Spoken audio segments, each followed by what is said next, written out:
Everyone, this is Nilima. ఈ రోజు క్లాస్లో వచ్చేసి ఆఫ్టర్ సర్టిఫికేషన్ తర్వాత మెడికల్ కోడింగ్లో ఏమేం రోల్స్ ఉంటాయి అనే దాని గురించి తెలుసుకుందాం. మన యొక్క మెడికల్ కోడింగ్లో డిఫరెంట్ రోల్స్ ఉంటాయి. అవి ఏంటివి అంటే first ENM is nothing but evaluation and management అని చెప్తాము. నెక్స్ట్ హెచ్సిసి అని, అనస్థీషియా అని, డిరైల్స్ అని, మల్టీ స్పెషాలిటీ అని, సర్జరీ అని చెప్పి, ఐపీడిఆర్జీ అని చెప్పేసి ఇలా డిఫరెంట్ టైప్స్ ఆఫ్ డిపార్ట్మెంట్స్ ఉంటాయి.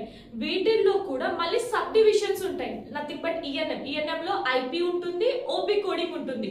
నెక్స్ట్ సర్జరీలో different types of surgery codings ఉంటుంది. లైక్ ఆర్థోపెడిక్ కోడింగ్ అని చెప్పేసి, గైనిక్ కోడింగ్ అని చెప్పేసి, కార్డియోవాస్కులర్ కోడింగ్ అని చెప్పేసి ఇలా డిఫరెంట్ టైప్స్ ఆఫ్ కోడింగ్స్ అనేవి ఉంటాయి.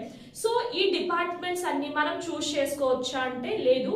కొన్ని కంపెనీస్ మాత్రమే డైరెక్ట్ గా వాళ్ళు మెన్షన్ చేయడం జరుగుతుంది ఈ డిపార్ట్మెంట్స్ లో వేకెన్సీస్ ఉన్నాయి అని చెప్పేసి. కొన్ని కంపెనీస్ డిపార్ట్మెంట్స్ అనేవి మెన్షన్ చేయరు.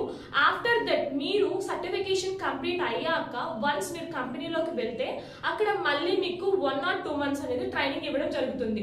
ఆఫ్టర్ దట్ ట్రైనింగ్ లో మీ పర్ఫార్మెన్స్ ని బేస్ చేసుకొని అండ్ ఆ టైంలో ఎక్కడైతే వేకెన్సీస్ ఉన్నాయో, ఏ రోల్స్ అయితే ఖాళీగా ఉన్నాయో ఆ రోల్స్ లోకి మిమ్మల్ని పంపించడం జరుగుతుంది.